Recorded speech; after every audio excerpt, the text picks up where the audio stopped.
Hello friends, नमस्कार। स्वागत है आपके अपने चैनल यूनिक टॉपर्स पे। डियर, आज हम लोग जो बात करने वाले हैं ना, वो अपने एनसीईआरटी के दक्षिणी के सिलेबस पे बात करने वाले हैं। तो देखिए, हमने आपसे कहा था कि हम आपको बाईलैंग्वेज प्रोवाइड कराएंगे। हमने एक वीडियो को इंग्लिश में अपलोड करी है।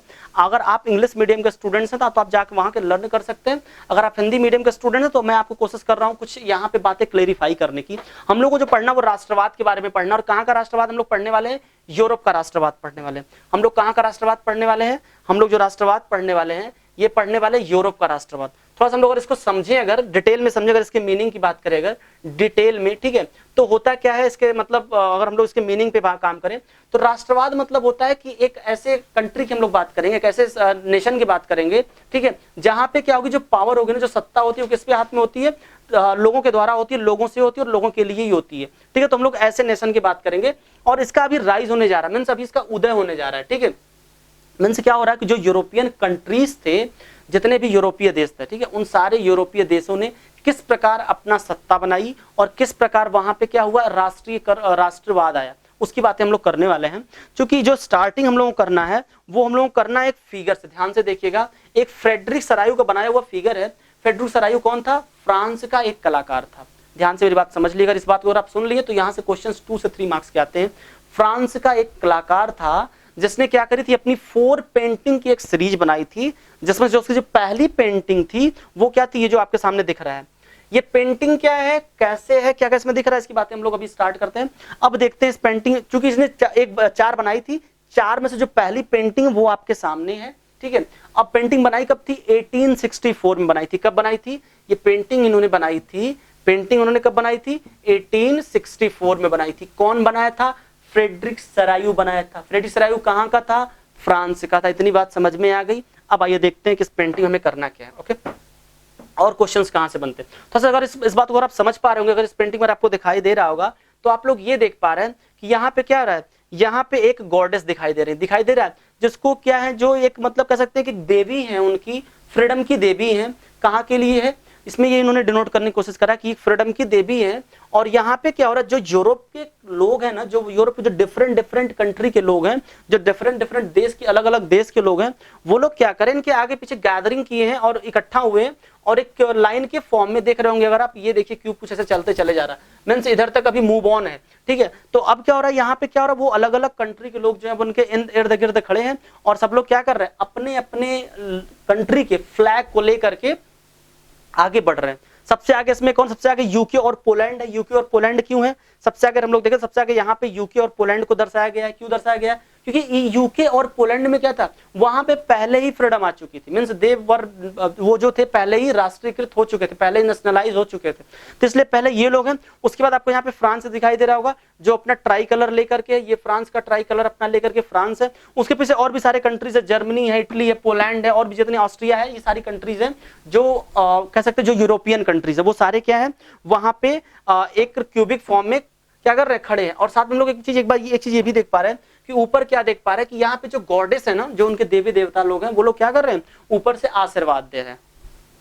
अभी आपको थोड़ा फिगर को समझना है, अभी मैं आपको सिर्फ फिगर को एक्सप्लेन कर रहा हूँ।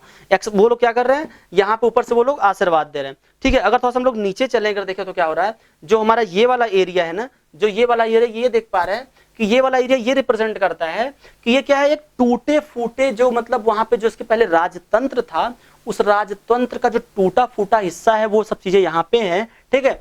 और अब क्या हो रहा है, ये लोग फ्री हैं, ये लोग क्या है, ये लोग अब फेडरल हो चुके हैं, ये लोग क्या है, तो अब बोले तरीके से अब ये लोग क्या हो चुके हैं, अब ये लोग टोटली पूरे तरीके से क्या चुके हैं, फ्री हो चुके हैं, ठीक है।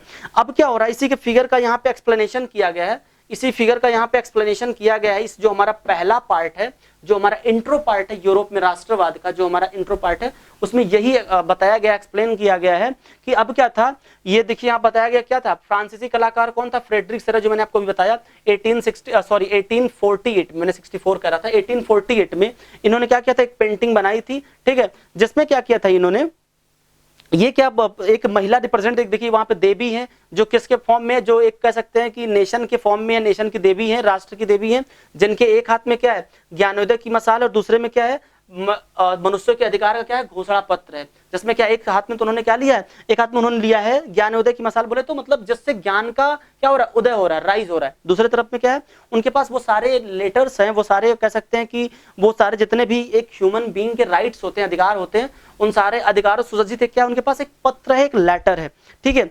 तो अब क्या हो रहा है, चूंकि ये देखिए जितना इन्होंने कल्पना किया है, अब हम लोग थोड़ा आगे चलते हैं, इन्होंने जितना कल्पना किया है ना, वो क्या किया था, एक आइडियल लेवल की कल्पना करी थी। आइडियल बोले तो एक आदर्श देश की कल्पना करी थी। आदर्श देश की कल्पना क्यों बोले, क्योंकि इनके पेंटिंग्स ये लग रहा है कि सब कुछ क्या एकदम यूटोपियन है। इसीलिए देखिए कि यहाँ पे एक वर्ड आया, क्या आया है, एक यहाँ पे वर्ड आया है यूटोपियन, एक वर्ड आया है, ठीक है। इसलिए यहाँ पे एक वर्ड आया है, मैं भी देखता हूँ, और इन्होंने क्या किया था, इसलिए इनको यूटोपियन कहा गया है। यूटोपियन क्यों क्यों कहा गया, यूटोपिया, हाँ यहाँ पे देखिए यूटोपिया, यूटोपिया क्यों कहा गया, क्योंकि एक ऐसे कंट्री की बात हुई है जहां पे क्या सब कुछ एकदम आदर्श हो, जो चीजें वास्तविक रूप में अगर हम लोग बात करें तो रियल में एग्जिस्ट नहीं करती, जो क्या होता है सिर्फ हाइपोथेटिकल बातें होती है।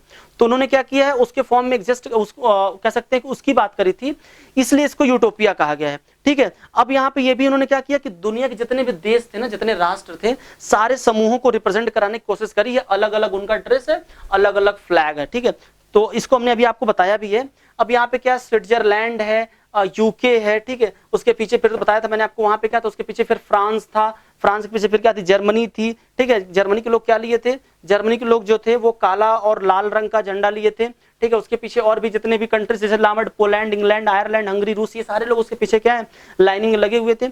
अब क्या हुआ था, एक्चुअली ऐसा हुआ क्यों था बताएं आपको, ऐसा इसलिए हुआ था कि जैसे ही 19वीं शताब्दी स्टार्ट हुई थी ना, वो पूरे यूरोप में क्या थी, एक आजादी के लिए लेकर के और राष्ट्रीयकरण को लेकर के एक नई लहर उठी थी, ठीक है। उनके अंदर क्या था कि अब हम लोग क्या करते हैं, सब लोग राष्ट्रीयकृत होते हैं, सब लोग क्या होंगे, सब लोग यूनाइट होंगे, जो हमारी कंट्री है ना ये क्या होगी, जो हमारा देश है ना ये क्या होगा, राष्ट्रीयकृत होगा। और यहाँ पे जो पावर होगा वो पावर किसके पास होगा, एक आम जनता के पास होगा। पावर क्या होगा, आम जनता के पास होगा। तो इसलिए वहां पे क्या था, अलग अलग टाइम पे वहां पे जो स्ट्रगल्स हुए हैं, उस स्ट्रगल्स के लिए ये पेंटिंग तैयार की गई थी, ठीक है। वहां पे क्या था, एक कह सकते हैं कि जो वहां के युवा थे ना, जो स्टूडेंट्स थे, जो वहां के एक युवा थे, उनके अंदर एक अलग प्रकार की चेंज आई थी, उनके थॉट्स में क्या थी, एक चेंज आई थी, ठीक है। जिस चेंज के आने की वजह से उन्होंने क्या किया था, एक कह सकते हैं कि उन लोगों ने वहां पे एक ज्वाइन किया था, एक क्लब भी ज्वाइन किया था, जिस क्लब में क्या था, फ्रांस ने क्या किया था, एक थॉट को स्प्रेड करने की कोशिश करी थी।